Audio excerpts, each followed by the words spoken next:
Ela só não se perde porque eu administro tudo. Meu genro, Caio, disse isso com a boca cheia. Ele riu e completou.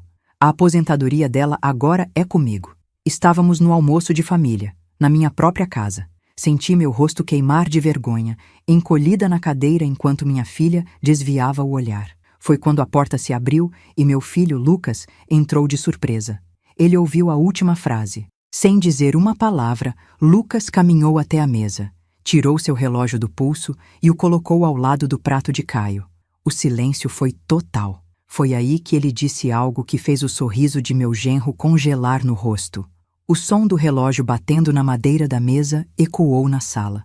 Um som pequeno, mas pesado. Caio olhou para o relógio, depois para Lucas. Um sorriso confuso ainda pairava em seus lábios. Ele achou que era uma brincadeira.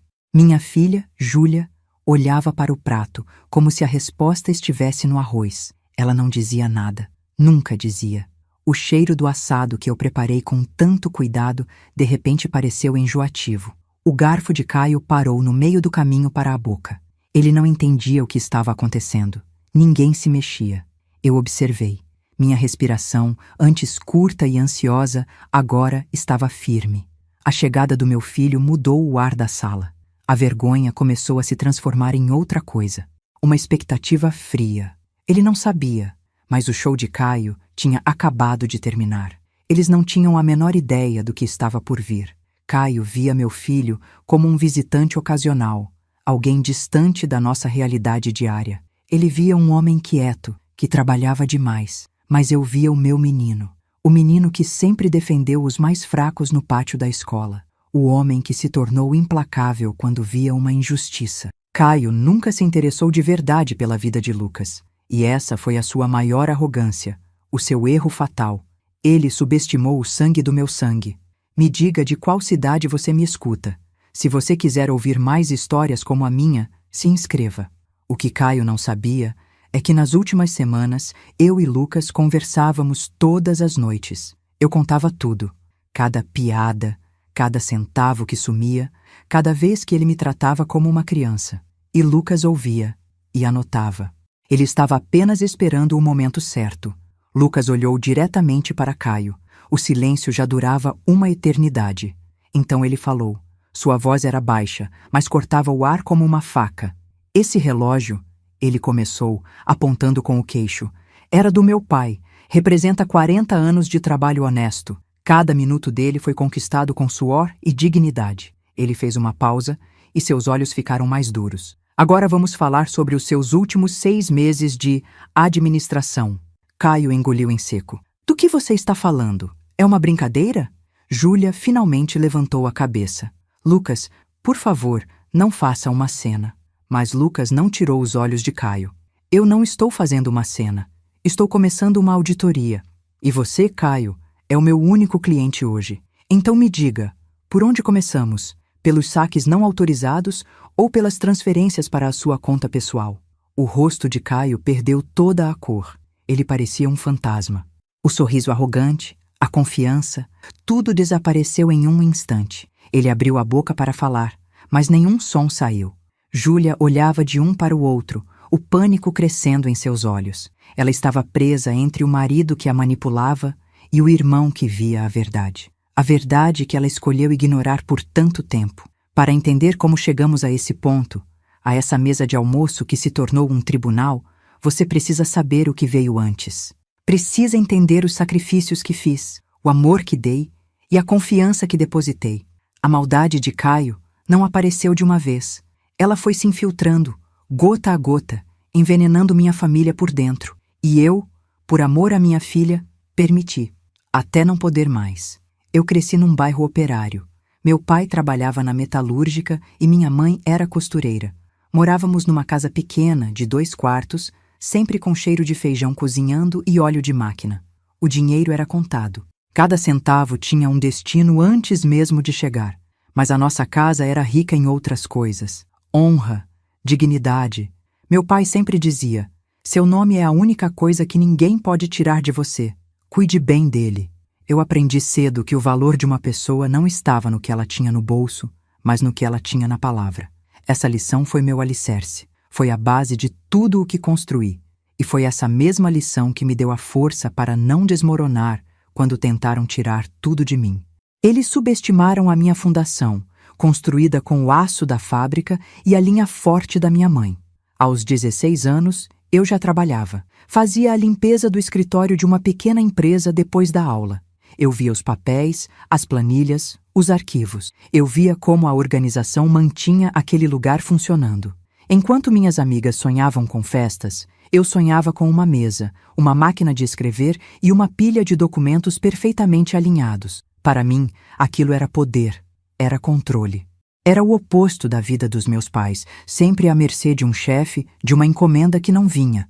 Eu juntei cada tostão, paguei um curso de datilografia, depois um de secretariado. Eu não estava buscando um atalho para a riqueza. Eu estava buscando segurança, estabilidade, a certeza de que, não importava o que acontecesse, eu saberia como me manter de pé. Essa teimosia, essa busca por ordem, foi o que me salvou. Aqueles anos me ensinaram a ler nas entrelinhas, não só dos documentos, mas das pessoas. Eu aprendi a identificar uma desculpa esfarrapada a 1 quilômetro de distância. Aprendi que quem fala muito, geralmente tem muito a esconder. O silêncio, a hesitação, o desvio do olhar, tudo isso conta uma história que as palavras tentam encobrir. Essa habilidade não se aprende em livros, se aprende na vida, observando. E eu me tornei uma ótima observadora. Quando entrei na secretaria daquela escola pela primeira vez, eu achei que passaria a vida organizando históricos escolares e atas de reunião. Eu não imaginava que a minha maior prova seria dentro da minha própria casa, que eu usaria essa mesma habilidade para decifrar a maior mentira da minha vida. Mas isso veio muito depois. Antes, veio a minha carreira. Eu me tornei secretária escolar-chefe. Passei 35 anos na mesma escola. Eu vi diretores irem e virem. Vi professores começarem e se aposentarem. Eu era a memória daquele lugar, a guardiã dos registros. Nada acontecia sem passar pela minha mesa. Matrículas, transferências, orçamentos, pedidos de material. Eu sabia onde cada clipe de papel estava. O cheiro de livro novo, o som do sinal batendo, o zumbido das crianças no pátio. Essa foi a trilha sonora da minha vida adulta. Eu não era apenas uma funcionária. Eu era uma instituição. Os pais confiavam em mim. Os professores me respeitavam. Eu construí minha reputação com trabalho duro, precisão e, acima de tudo, integridade. Eu amava a ordem. Amava a certeza de que tudo estava em seu devido lugar. Meu trabalho me ensinou uma filosofia muito simples. Os fatos estão nos documentos. As emoções estão nas conversas, mas a verdade está no papel. Certa vez, um fornecedor tentou cobrar a mais por uma remessa de livros. Ele jurou que o preço combinado era outro. Eu calmamente abri meu arquivo. Puxei a ordem de compra assinada por ele, com o valor exato que eu dizia. Ele não teve o que responder, apenas abaixou a cabeça. Naquele dia, eu entendi o poder de um registro. Um pedaço de papel pode ser mais forte que um grito, mais convincente que qualquer argumento. Eu apliquei isso a tudo. Guardava notas, recibos, garantias. Meu marido achava graça, mas eu sabia. A memória trai. A tinta, não. Eu só não sabia que um dia precisaria desses registros contra a minha própria família. Eu passei a vida protegendo os registros da escola, garantindo que tudo fosse justo e correto para centenas de famílias. Eu me especializei em resolver problemas. Lidei com pais furiosos, com orçamentos apertados, com a burocracia do governo. Eu aprendi a ser firme sem ser grossa, a ser clara sem ser cruel.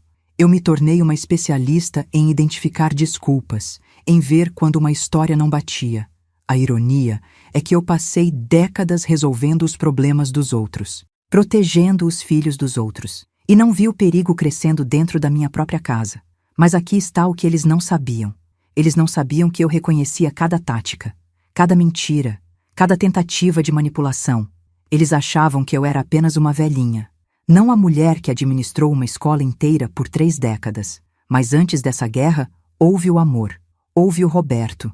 Eu conheci o Roberto numa festa junina da escola. Eu estava com 30 anos, focada na minha carreira. Não procurava por ninguém. Ele era pai de um aluno novo. Veio até a minha barraca de pescaria. Tinha um sorriso fácil e olhos que pareciam prestar atenção de verdade. Ele não tentou me impressionar, apenas conversou. A senhora parece que comanda este lugar todo, ele disse, rindo. Eu sorri de volta. Alguém precisa garantir que os peixes de plástico não fujam. Meu nome é Roberto. E o meu filho, o Marcos, não para de falar da tia da secretaria que sabe de tudo. Meu nome é Marisa. E pode dizer ao Marcos que eu realmente sei de tudo. Eu acredito, ele respondeu. Dá para ver nos seus olhos. Não foi uma cantada, foi uma observação. E pela primeira vez em muito tempo, eu senti que alguém me via de verdade. Não apenas a função, mas a pessoa. Nós começamos a tomar café. Ele me contava sobre seu trabalho como engenheiro, sobre a lógica das estruturas, a importância de uma boa fundação. Eu contava sobre a lógica da escola, a importância das regras e da organização. Éramos diferentes, mas falávamos a mesma língua, a língua da responsabilidade, do trabalho bem feito. O que me atraiu no Roberto foi a calma dele. Eu era intensa, focada. Ele era paciente, metódico. Ele me ensinou a respirar fundo antes de tomar uma decisão, a pensar não só no próximo passo, mas nos 3 seguintes. Ele via o mundo como um projeto a ser construído, com planejamento, com cuidado, com sistemas de segurança. Toda estrutura precisa de um plano de contingência, Marisa, ele dizia. A vida também.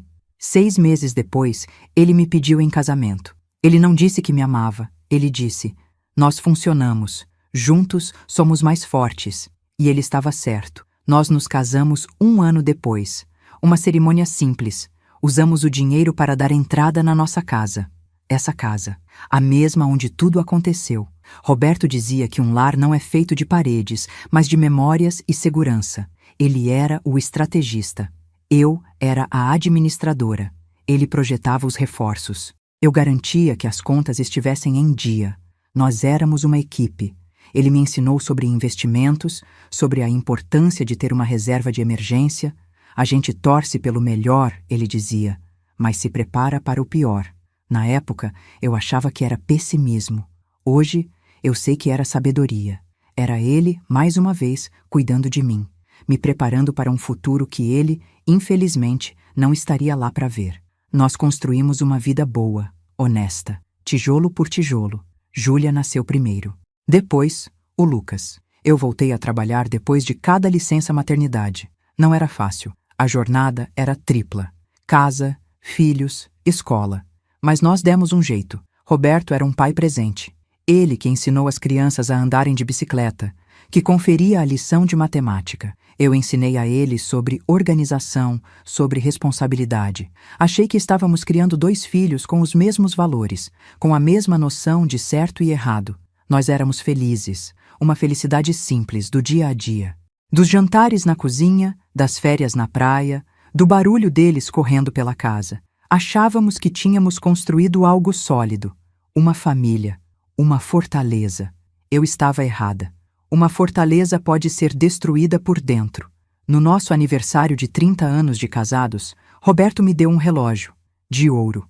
Era o relógio que o pai dele tinha lhe dado, simples, elegante, com uma pequena inscrição atrás. O tempo é o nosso bem mais valioso.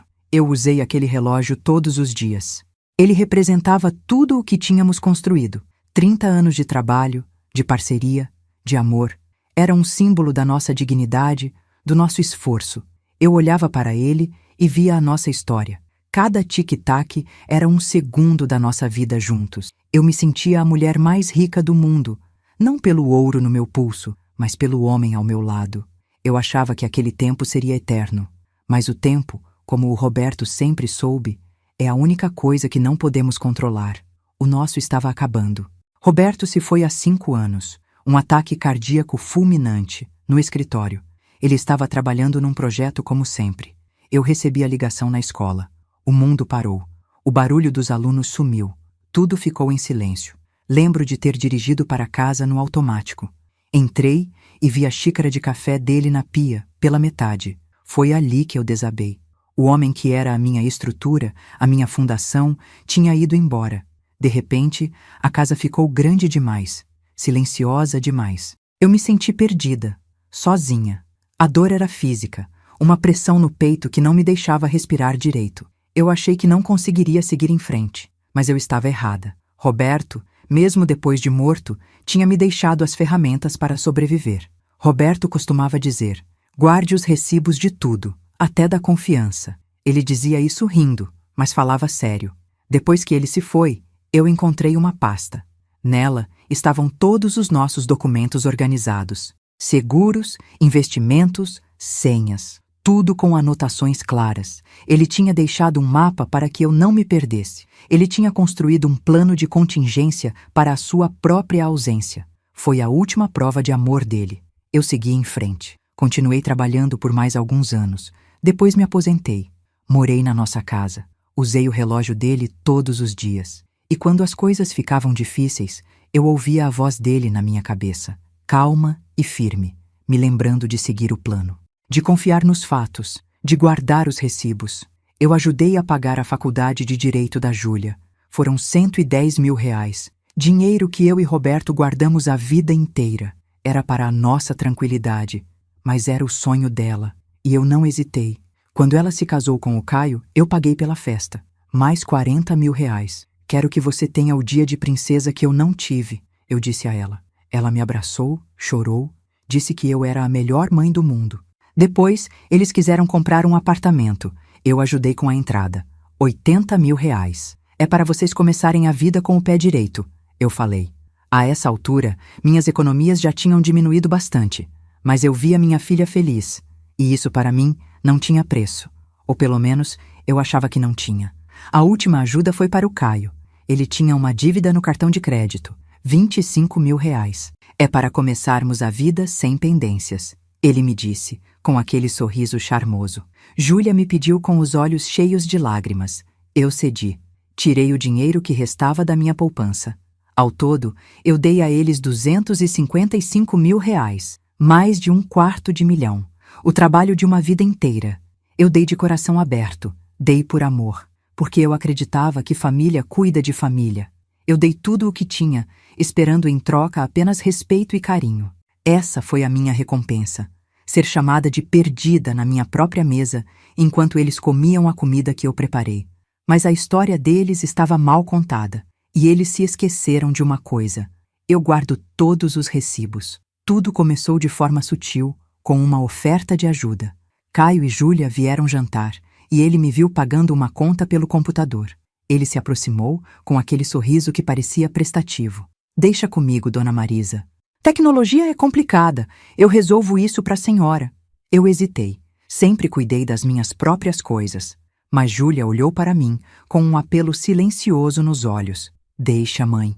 Ele entende disso. Para evitar uma briga, para manter a paz, eu concordei. Entreguei a ele minhas senhas. Foi como entregar as chaves da minha casa. Naquele momento, eu não sabia, mas tinha acabado de abrir a porta para o ladrão. Ele disse que ia apenas organizar tudo, criar planilhas, facilitar a minha vida. A verdade é que ele estava facilitando a vida dele. Começava ali o desmonte da minha independência. Na semana seguinte, ele voltou com um tablet. Pronto, disse ele orgulhoso. Criei um aplicativo simples só para a senhora ver os gastos. Eu cuido de todo o resto. As contas, os pagamentos. A senhora não precisa se preocupar com nada. Ele me mostrou gráficos coloridos, fáceis de entender. Parecia ótimo. Mas quando pedi para ver o extrato completo do banco, ele desconversou. Não precisa, está tudo aqui. Mais simples, visual. Eu insisti. Eu gosto de ver o extrato, Caio. Ele suspirou, como se eu fosse uma criança teimosa. Dona Marisa, a senhora tem que confiar em mim. Estou fazendo isso para o seu bem. A frase confiar em mim soou como um alarme. Roberto me ensinou a confiar em documentos, não em palavras, mas, mais uma vez, olhei para Júlia, que sorria, aliviada, e eu me calei.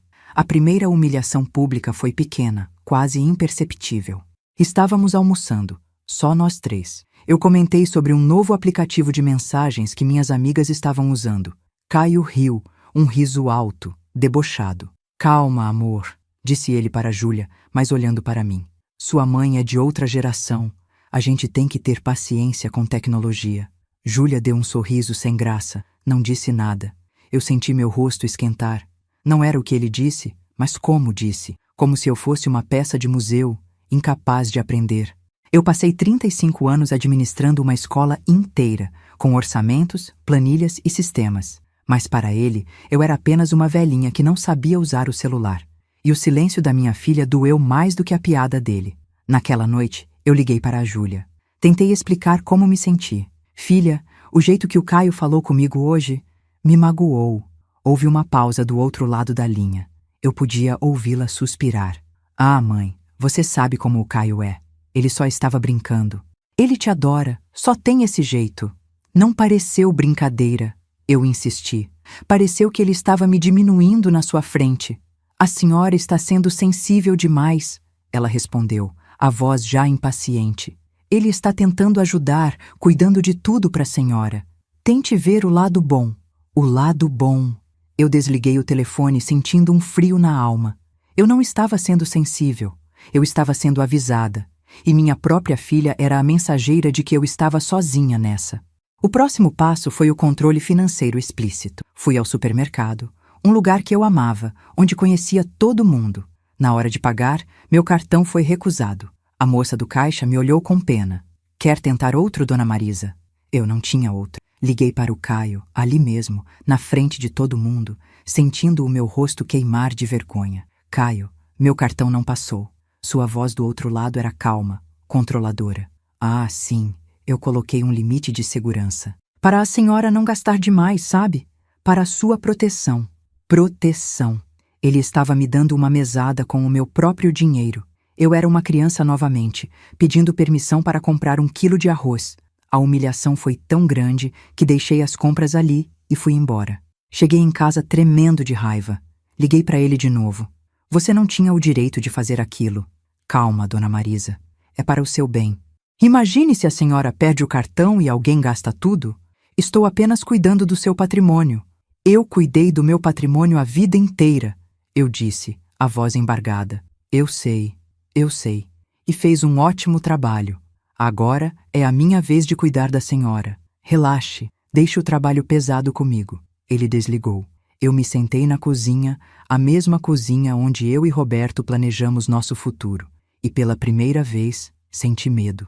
Ele não estava me protegendo. Ele estava me aprisionando, construindo uma gaiola dourada com as barras do meu próprio dinheiro. E eu sabia que era só o começo. Depois, ele começou a me isolar. Minha melhor amiga, a Lúcia, me ligou. Caio atendeu meu telefone. Eu estava no quintal. Podia ouvir a voz dele da janela. Alô? Ah, oi, dona Lúcia? A dona Marisa? Ela está meio confusa hoje. Acho melhor a senhora ligar outra hora. Ele disse isso com uma voz cheia de falsa preocupação. Eu entrei correndo. O que você disse a ela? A verdade. A senhora andava meio esquecida, não queria preocupar sua amiga. Eu peguei o telefone da mão dele. Liguei para a Lúcia de volta. Tive que passar 10 minutos explicando que estava ótima, que o Caio estava exagerando. Mas a semente da dúvida tinha sido plantada. Ele não estava apenas me controlando. Ele estava destruindo minha credibilidade, me pintando como senil para o mundo. A Lúcia me ligou no dia seguinte, a voz baixa, preocupada. Marisa, está tudo bem mesmo? O seu genro parecia tão preocupado. Ele disse que você às vezes não reconhece as pessoas. A mentira me atingiu como um soco. Ele não tinha dito que eu estava confusa. Ele tinha mentido descaradamente. Lúcia, isso é uma mentira absurda. Ele está tentando me controlar. Mas por quê? Ela perguntou, a confusão na sua voz. Eu não tinha uma resposta completa ainda, mas eu sabia que era um plano. Isolar, desacreditar e depois tomar conta de tudo. Eu a tranquilizei, mas quando desliguei, a sensação de estar presa se intensificou. As paredes da minha casa pareciam estar se fechando ao meu redor. Ele estava cortando minhas linhas de comunicação, uma por uma. A gota d'água foi quando tentei, mais uma vez, falar com a Júlia. Eu a chamei para um café, só nós duas. Filha, o Caio está passando dos limites. Ele está mentindo para as minhas amigas, controlando meu dinheiro, me tratando como uma incapaz. Eu vi os olhos dela se encherem de impaciência. Mãe, de novo essa história? O Caio só quer ajudar. Ele largou um monte de coisas dele para cuidar das suas finanças. Você devia ser grata. Grata? Ele está me roubando a dignidade. A senhora está exagerando, ela disse a voz fria. Acho que a senhora não percebe o quanto está esquecida. O Caio está fazendo o que é preciso. Foi a primeira vez que ela usou o argumento dele contra mim. Ele a tinha convencido. Eu perdi minha filha. Naquele café, eu entendi. Não adiantava mais falar. Tinha que agir. Eu chorei no caminho de volta para casa. Não de tristeza, mas de raiva e decepção. A filha que eu criei, para quem eu sacrifiquei tanto, tinha escolhido o lado dele. Ela estava sendo cúmplice na minha destruição. Quando cheguei em casa, sequei as lágrimas. A dor se transformou em uma clareza fria. Eu parei de vê-la como minha menina e passei a vê-la como parte do problema.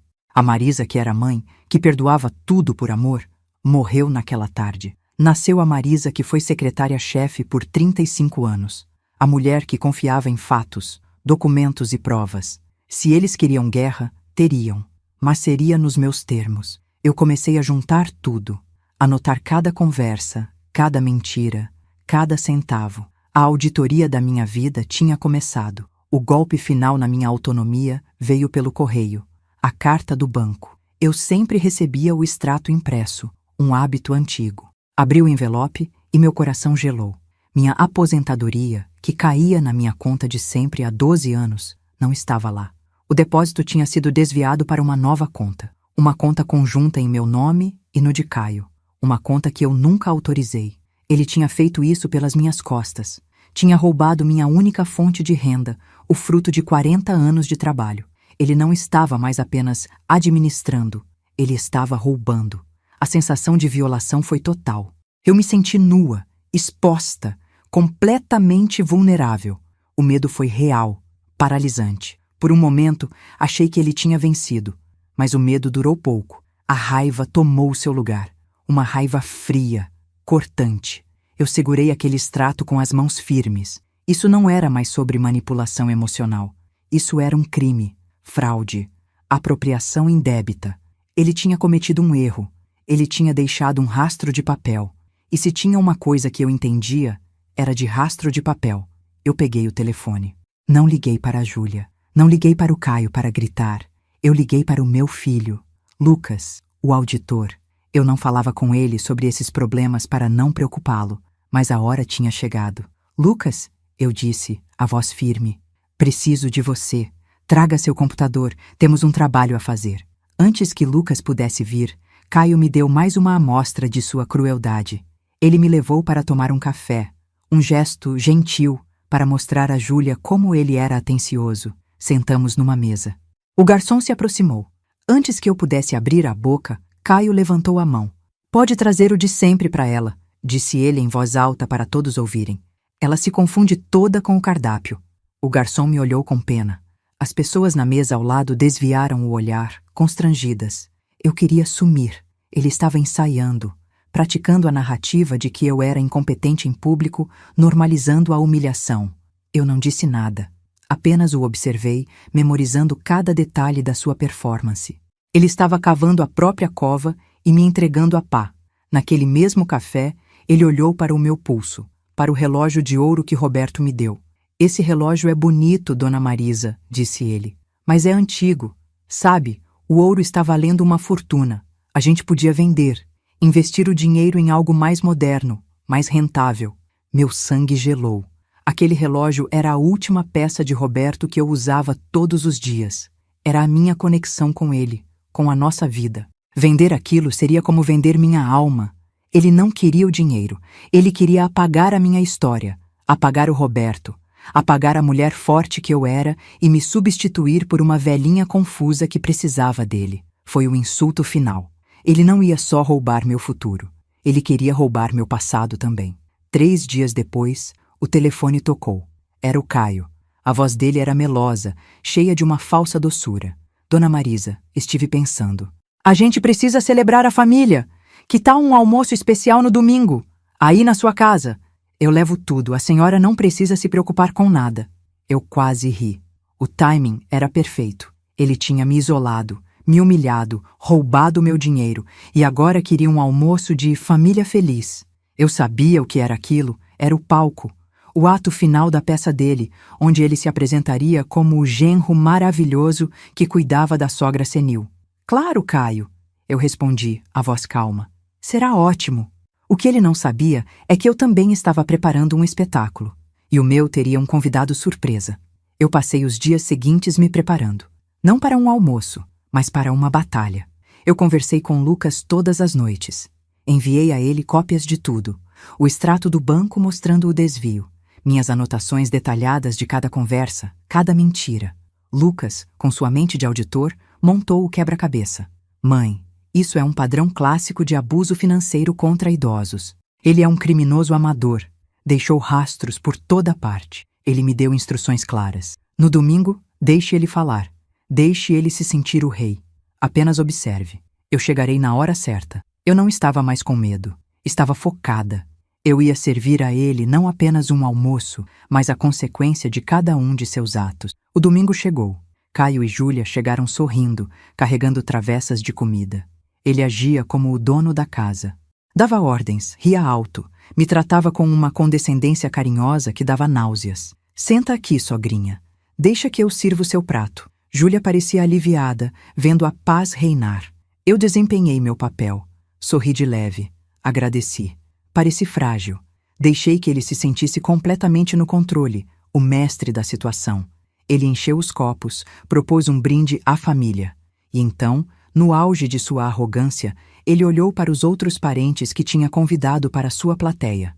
Ele estava pronto para o seu grande monólogo. Ele limpou a garganta, o centro das atenções, exatamente como planejado. Ele colocou a mão no meu ombro, um gesto que deveria parecer carinhoso, mas que para mim era possessivo. Foi quando ele disse a frase que ele vinha ensaiando há meses. Ela só não se perde porque eu administro tudo. Ele riu, esperando que todos rissem com ele. Depois completou. A aposentadoria dela agora é comigo. Alguns sorrisos sem graça surgiram na mesa. Júlia olhou para o prato. E foi nesse exato momento, nesse silêncio constrangedor, que a porta da frente se abriu. E que a peça dele acabou. Porque a minha estava prestes a começar. O que eles não sabiam é que cada palavra que ele dizia estava sendo gravada. E o juiz do caso dele tinha acabado de chegar para o almoço. A noite em que liguei para Lucas foi a noite em que tudo mudou. Eu não chorei, não gritei, eu agi. Como secretária-chefe, aprendi que a solução para qualquer problema começa com a organização dos fatos. Abri meu armário e puxei a caixa de metal onde guardava todos os documentos importantes, contratos, recibos, extratos bancários dos últimos 10 anos. Sentei-me à mesa da cozinha, a mesma onde Caio me humilhava, e comecei a trabalhar. Eu não estava procurando por uma agulha num palheiro. Eu estava procurando por um padrão. E, com 35 anos de experiência, eu era especialista em encontrar padrões. A primeira anomalia apareceu em menos de 1 hora. Uma transferência de R$ 5.000 para uma conta que eu não reconhecia. A data coincidia com o dia em que Caio disse que eu estava muito confusa para ir ao aniversário da minha neta. Aquela primeira transferência foi a ponta do iceberg. Continuei cavando, noite adentro. O café esfriou na xícara. O sol começou a nascer e eu ainda estava lá, com pilhas de papel organizadas à minha frente. Encontrei mais 7 transferências, todas para a mesma conta desconhecida. Os valores variavam, mas o total era exato, R$ 32.000. E o padrão era claro como o dia. Cada transferência acontecia em um dia que Caio e Júlia tinham criado um incidente para provar a minha incompetência. O dia em que meu cartão foi recusado. O dia em que ele mentiu para a minha amiga. Era tudo conectado. Eles não estavam apenas me roubando. Eles estavam construindo uma falsa narrativa para justificar e encobrir o roubo. Era um plano metódico, cruel e, para meu alívio, terrivelmente documentado. Ele tinha cometido o erro de subestimar a minha atenção aos detalhes. Eu olhei para as provas espalhadas na mesa. O sol da manhã iluminava a caligrafia falsificada de Caio, em um formulário de autorização bancária. Minhas mãos estavam perfeitamente firmes. Não havia choque. Não havia mais dor. Havia apenas uma clareza fria, cortante. A clareza de um diagnóstico final.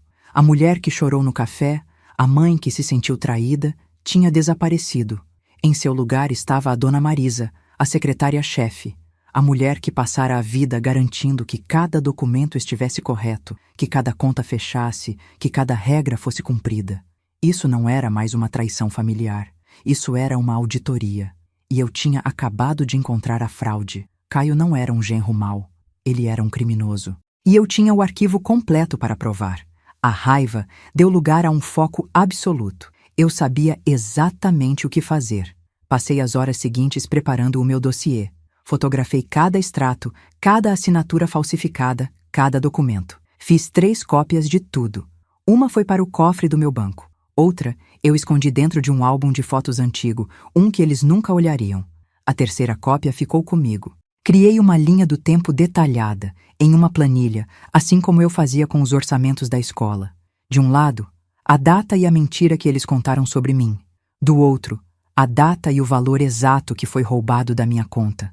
O padrão era inegável. Era uma prova irrefutável de um plano de longo prazo para me desacreditar e roubar meu patrimônio. Eles queriam me declarar incapaz, mas o que eu tinha em mãos era um caso criminal perfeitamente organizado. Eles achavam que estavam lidando com uma idosa frágil. Estavam errados. Estavam lidando com a memória institucional de uma vida inteira. Naquela noite, eu revi a minha linha do tempo. Cada incidente doloroso dos últimos meses se encaixou como peças de um quebra-cabeça. A piada sobre eu ser lenta com tecnologia aconteceu um dia antes de ele abrir a conta fraudulenta em meu nome. O limite de segurança no meu cartão foi implementado na mesma semana em que ele fez a maior transferência, de R$ 10.000. O isolamento das minhas amigas era para garantir que não houvesse testemunhas do meu estado mental perfeitamente lúcido. Nada era aleatório. Cada humilhação, cada ato de controle tinha um propósito financeiro. Eles estavam me desconstruindo como pessoa para poderem me roubar com mais facilidade. A crueldade não era um efeito colateral. Era a ferramenta principal. E saber disso não me quebrou. Me deu força. A força da certeza. A ficha caiu de vez. A Júlia, minha filha, ela não era apenas uma vítima passiva da manipulação dele. Ela era cúmplice.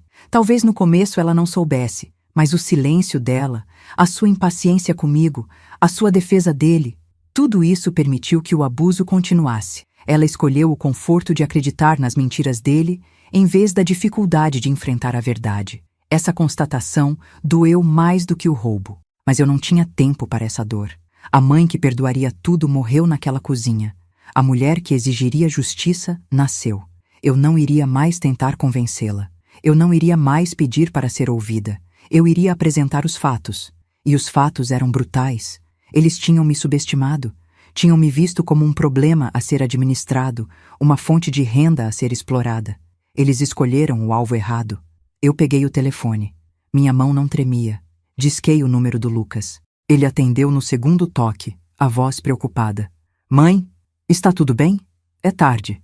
Eu fui direto ao ponto. Minha voz era calma, precisa, como se eu estivesse ditando uma ata de reunião. Lucas, preciso de você. Descobri uma série de discrepâncias financeiras nas minhas contas. Transferências não autorizadas totalizando R$ 32.000, vinculadas ao Caio. Houve um silêncio do outro lado da linha. Não era um silêncio de choque. Era o silêncio de um profissional processando dados. Você tem provas? Ele perguntou. Tenho um dossiê completo. Extratos, linha do tempo, tudo documentado. Eu respondi. Eu podia quase ouvi-lo sorrir. Estou a caminho. Não fale com ninguém. Não faça nada. O auditor chegou. A chegada do Lucas transformou minha casa em um quartel-general. Ele não agia como um filho furioso. Ele agia como o auditor sênior que ele era. Analisou meu dossiê com uma eficiência fria que me encheu de orgulho. Mãe, isso é impecável, disse ele virando as páginas. Isso não é só um caso de família. Isso é fraude, apropriação indébita, abuso financeiro contra idoso. São crimes sérios. Ele me explicou os termos legais, as possíveis sentenças. Ele transformou minha dor e raiva em um plano de ação claro e metódico. A vantagem oculta que Caio nunca viu não era um dinheiro escondido. Era a profissão do meu filho. Caio via Lucas como um parente distante e desinteressado. Ele não tinha ideia de que tinha provocado um dos melhores caçadores de fraudes do país. A arrogância dele foi o nosso maior trunfo. Roberto costumava dizer: guarde os recibos de tudo, até da confiança. Eu olhei para Lucas, trabalhando no seu notebook na minha mesa da cozinha, e senti a presença do meu marido. Eu tinha guardado os recibos, cada um deles, e agora eu tinha entregado a caixa de sapatos cheia de provas para o melhor auditor que eu conhecia. Lucas olhou para mim. Mãe, a evidência que você juntou é forte, mas a confissão dele seria a bala de prata. Ele é arrogante.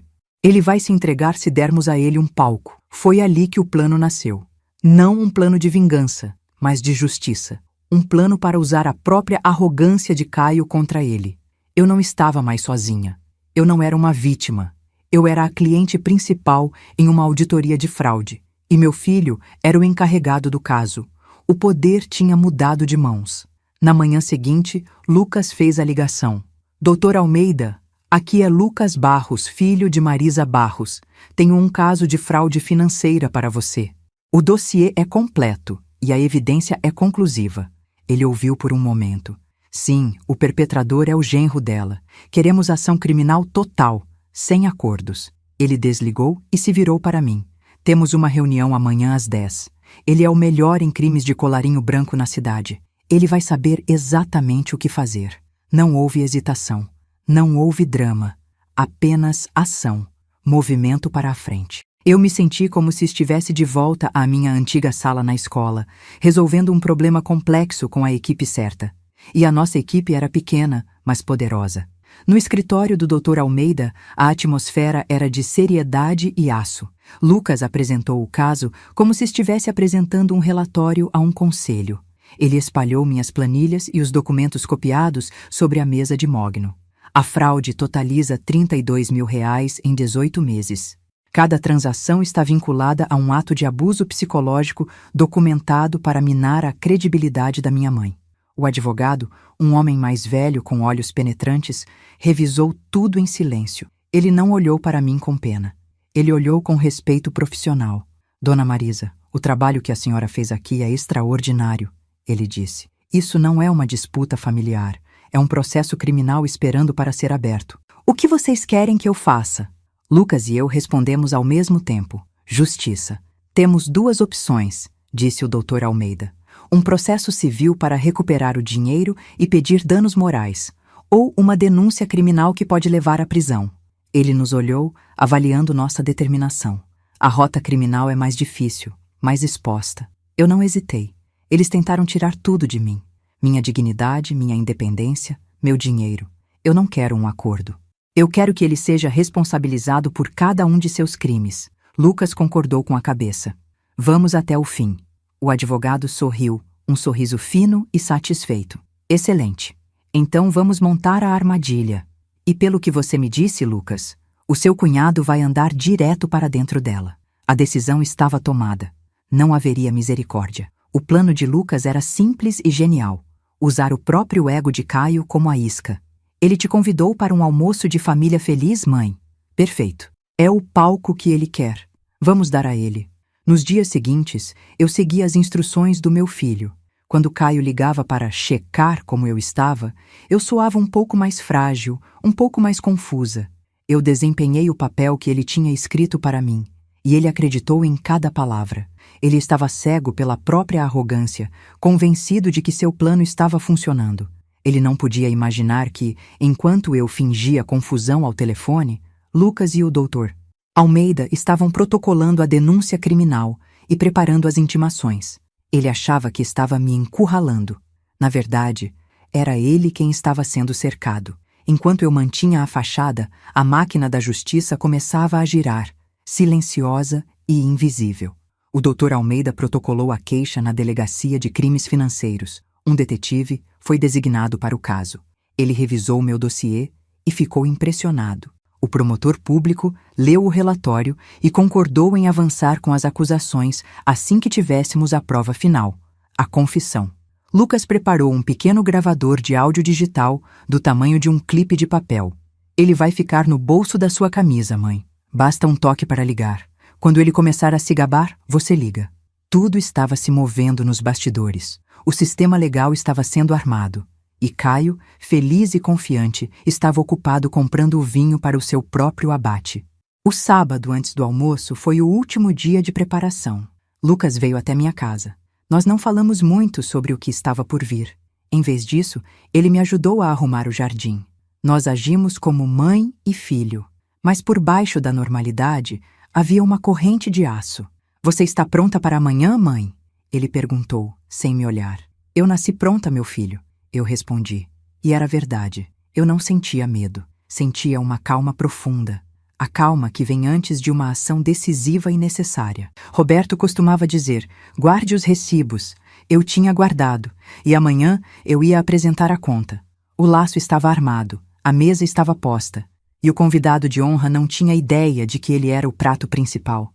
Naquela noite, eu dormi profundamente pela primeira vez em meses. No domingo de manhã, acordei com o sol entrando pela janela. Senti-me leve.